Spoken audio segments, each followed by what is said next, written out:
Hey guys! What's up? Alpha Lion Simba here, and welcome to another episode of Wild Asia. It's time I talked once again about another wild equid that's native to Asia and one of the best examples of animals that were saved from extinction by zoos, and that is the Przewalski's wild horse, also known as the Mongolian wild horse. So, saddle up and let's begin. Cue the intro.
The Przewalski's wild horse was once native throughout the mountains and deserts of Mongolia and is slowly but surely being reintroduced into its former range.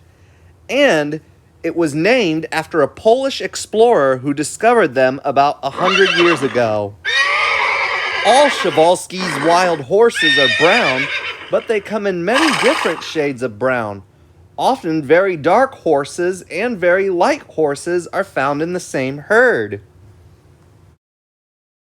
A fully grown Przewalski's wild horse stands 4.3 to 5 feet, or 1.3 to a meter and a half tall at the withers. They are 7.25 to 8.5 feet, or 2.2 to 2.6 meters long, and weigh 550 to 800 pounds. As is the case with all wild equids, Przewalski's wild horses live in large herds that are made up of a single stallion, 5 or 6 mares, and their foals. And when the herd moves from place to place, they form a single file line. The stallion keeps the herd together and watches out for danger. If any members of the herd get out of line, he bites them to show them who's boss. Foals usually stay close to their mothers, but when there is danger, they are moved to the center of the herd and protected by all of the adults. During the winter, the hair of the Przewalski's wild horse grows longer and thicker. Both males and females grow beards, and the hair on their necks may get to be 2 or 3 inches long, or 5 to 8 centimeters. The manes grow longer and may droop over, but in the spring, this winter coat is shed and replaced by a short summer coat. Unlike domestic horses, Mongolian wild horses shed both their tails and their manes once a year. Domestic horses lose single hairs, which are replaced as they are lost, but Mongolian horses must regrow tails and manes completely every year. Again, as is the case with all equids, the Przewalski's wild horse is a strict grazer, eating grass and ground plants, and as one might expect of a desert animal, they do not like to go into water and can go for several days without drinking. The mating season of the Przewalski's wild horse usually occurs in April or May. Just like with domestic horses, female Przewalski's wild horses have only one foal at a time, which is born after a gestation period of 330 to 340 days. Within a few hours after it's born, the foal can run fast enough to keep up with other horses in the herd. It's able to do this because its legs are very long for its size, almost as long as they will be when the horse is fully grown. The coat of the newborn foal is often very light in color. After 4 or 5 weeks, this is shed and replaced by a darker coat. Przewalski's wild horses reach maturity at 4 to 5 years old, and once they reach breeding age, they are chased out of the herd.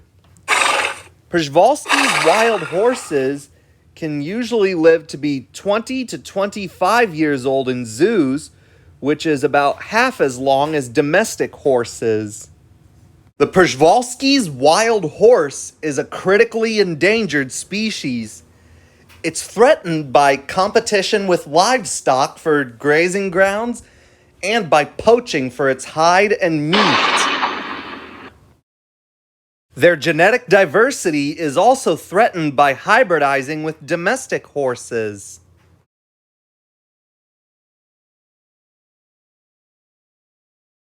Between 1910 and 1960, many Przewalski's wild horses were captured from the wild and taken to zoos for captive breeding programs. In 1959, that's when the Przewalski's wild horse species survival plan began. And after this successful breeding, the captive bred horses were then released into the wild. 3 ongoing reintroduction sites are being monitored in Mongolia, including community integration and support. But despite the efforts already in place, there is still need for better disease monitoring, separation between the wild horses and domestic horses, streamlined population management, a better plan for Mongolia, and genetic mapping of existing Przewalski's horses. And of the approximately 1,900 Przewalski's wild horses alive today, all are descended from the 14,000s that were caught in the wild and bred in zoos. Thus, the Przewalski's wild horse is a prime example of an endangered animal saved from extinction via zoos. Well, that was it. My Wild Asia episode on the Przewalski's wild horse. Thanks for watching. Hope you liked it. If you liked the video, give it a thumbs up. Leave requests in the comments below. Don't forget to subscribe if you haven't already. Alpha Lion Simba, out.